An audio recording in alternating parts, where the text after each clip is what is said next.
So today we're going to work on this 77 MGB roadster.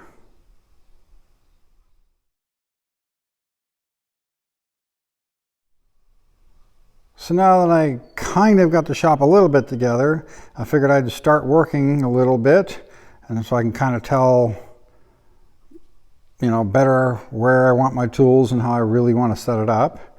So I brought in this 77 MGB. Now he's got a broken exhaust manifold on it, so it's pretty loud. I've already taken the air cleaner assembly off here, and I've already taken the heat riser off because it was broken underneath that shield. So as we can see, it broke pretty much completely in half right across here. My understanding, from what I believe, he caught the exhaust system on a trailer, backing it off the trailer or putting it on a trailer where he had it not quite positioned properly and didn't quite clear the exhaust. That can happen on these things because they don't sit super high. Of course, this is a rubber bumper car, so they don't sit quite as low. But it's not an unheard of thing for these to break here. And actually, when I get the new replacement one out, you'll see that they actually did start casting this area a little bit different with a U-shape support in there to help keep them from breaking. So the first thing I got to do is get the carburetor off and everything that's hooked to the intake or to the combined manifold off and out of the way so I can get to the manifold itself. In there. So I'm going ahead and draining the coolant now, which will actually make it easier because it'll be easier to get this out of my way to work in there if that's all unhooked.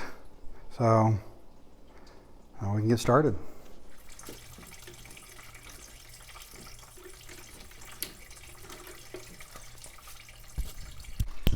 Now I did notice with this car, it didn't run super great. Like it doesn't idle very well, especially with the choke on. So I'm going to guess, even it does have a manual choke conversion, it's not kicking the idle up when you pull the choke on. So either the piston in here is not working, so it's not stepping the idle up, or we got a warped choke body, which is not at all unusual on these things. And what that does is it'll allow too much gas to get by in there and run too rich.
this tube is normally bolted into here, and I had already disconnected that to flex it enough to get the heat riser off.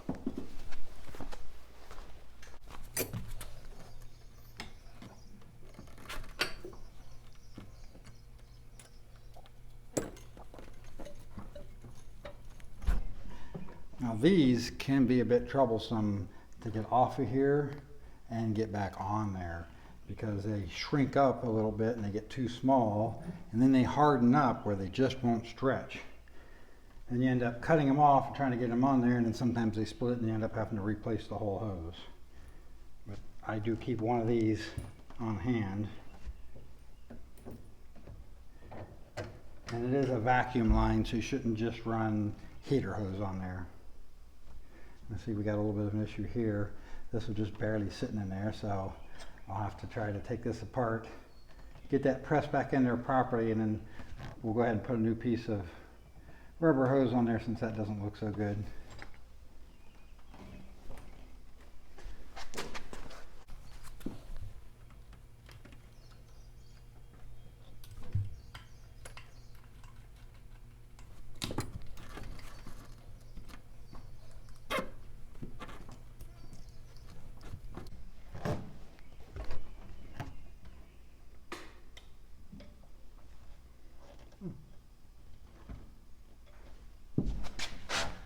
Looks like I've already got this plugged off anyway.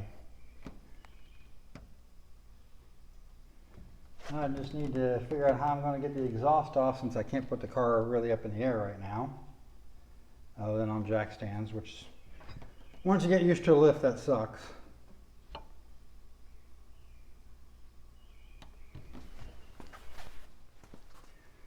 Well, lucky for me, all of the nuts on the exhaust pipe came off really surprisingly easily. They weren't that tight and they weren't all rusted up, so yay. Now we just gotta finish taking the rest of it apart.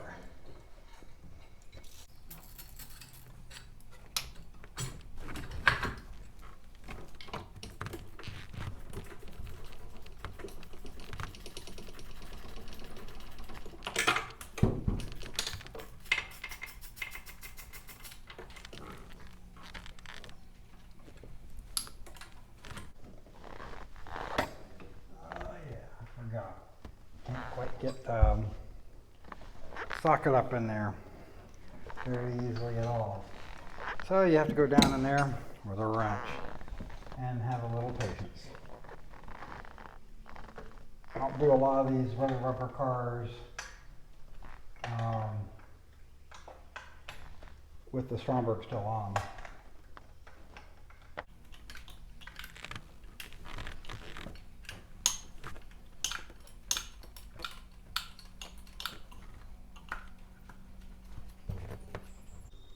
These are actually almost as hard to get into and take off as the TR6 I worked on a couple months back.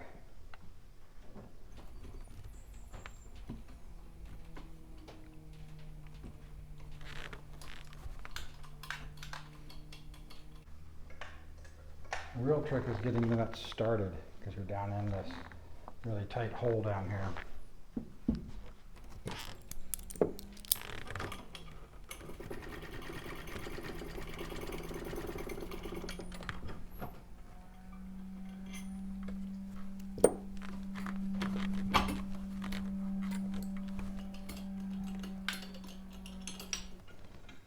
Actually, this wrench I'm using was ground down just to work on the Triumph engine midgets and Spitfire, the Spitfires and the 1.5 and the midgets. And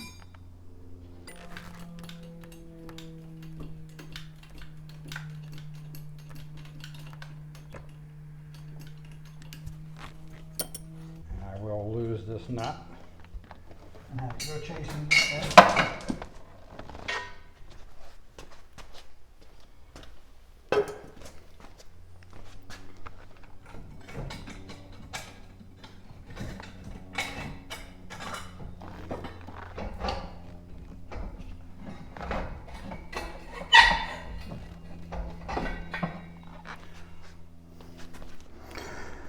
So here's the manifold off the car, and you can see where it just is completely broke into two sections. And this is the one I'll be putting back on it. Now you can see they both have the same casting number on them, but they are not the same. See this here? That was added to prevent this from breaking. It was a production change that was done without getting a new part number. This is one I had in stock where it looked like all the studs were in pretty good shape and looked like I wouldn't have to be drilling stuff out, and it would make this job a little bit quicker and easier for me to not have to fight that stuff. So that's it for part one of replacing that manifold. Now, as you'll see in part two, that my idea of using that particular manifold because the studs look so good, well, didn't work out so well. But at any rate, this is MG Rob. Later.